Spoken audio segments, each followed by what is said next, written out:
নমস্কার বন্ধুরা, আশা করি আপনারা ভালো আছেন। আজকে দিল্লিতে এমন এক ধর্মীয় স্থানে যাব যেখানে সেবাই যে পরম ধর্ম তা প্রতি ক্ষেত্রে আমরা দেখতে পাবো। এখানে প্রতিদিন প্রায় 50,000 লোকের বিনামূল্যে খাদ্য সংস্থান করা হয়। সেই সঙ্গে আছে অত্যাধুনিক হসপিটাল, আছে বিনামূল্যে অনেক কিছু সুযোগ সুবিধা। দিল্লির মতো বড় শহরে যেখানে থাকতে হোটেল খরচ লাগে হাজার হাজার টাকা, সেখানে এই স্থানে আপনাকে নামে মাত্র মূল্য দিয়ে থাকতে পারবেন খুব ভালো ঘরে। সুতরাং বন্ধুরা, এই ভিডিওটি দেখতে থাকুন, ভালো লাগলে লাইক বা শেয়ার করতে ভুলবেন না। হ্যাঁ বন্ধুরা, আমরা এখন আছি দিল্লির গুরুদ্বারা বাংলা সাহেব গেটে। এই গুরুদ্বারাটি দেখতে যেমন খুবই সুন্দর, তেমনি অন্যান্য শিখদের গুরুদ্বারা থেকে কিন্তু একেবারে অন্যরকম। তার একটি কারণ, এটি ছিল পূর্বে জয়পুরের মহারাজা জয় সিংয়ের বাংলো। যেহেতু এটি মহারাজা জয় সিংয়ের বাংলো ছিল, তাই এর নাম গুরুদ্বারা বাংলা সাহেব।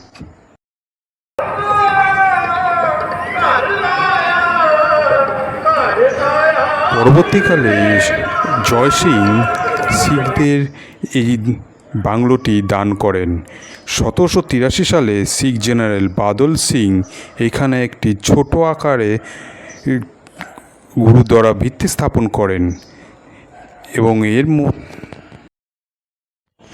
কথিত আছে দিল্লিতে 1664 সালে স্মল পক্স এবং কলেরা মহামারী আকার ধারণ করে।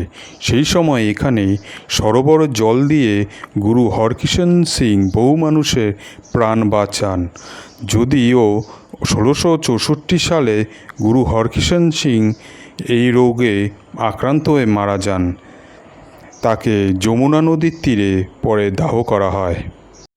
সেই থেকে গুরুদ্বারার ভেতরে যে সরোবরটি আছে, এই সরোবরটিকে পবিত্র হিসাবে গণ্য করা হয়। এবার বলি আপনারা কিভাবে গুরুদ্বারাতে আসতে পারবেন। প্রথমেই আপনারা দিল্লি স্টেশনে এসে সেখান থেকে মেট্রো করে প্যাটেল চৌক মেট্রো স্টেশনে নেমে হাফ কিলোমিটার হাঁটা পথে এই গুরুদ্বারাতে আসতে পারেন, নতুবা আপনারা অটো ধরেও এই গুরুদ্বারা আসতে পারেন। এর অ্যাড্রেস হচ্ছে ক্যানট প্লেস। এছাড়াও দিল্লিতে আরও দুটি গুরুদ্বারা আছে। বন্ধুগণ, আপনাদের জানিয়ে রাখি, বর্তমানে যে ভিডিওটি দেখতে পাচ্ছেন এটা কিন্তু গুরুদ্বারার ভেতরে লঙ্গরখানা।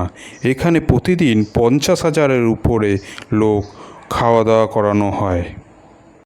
গুরুদ্বারার স্ট্রাকচার এবং অভ্যন্তরীণ পরিবেশ দেখে আপনার অবশ্যই মন ভরে যাবে, এক আধ্যাত্মিকতা মনে জাগরণ হবে। তাই আমার এই দিল্লি সফরে এই গুরুদ্বারা সফর খুবই ভালো লেগেছিল। আশা করি আপনাদেরও ভালো লাগবে।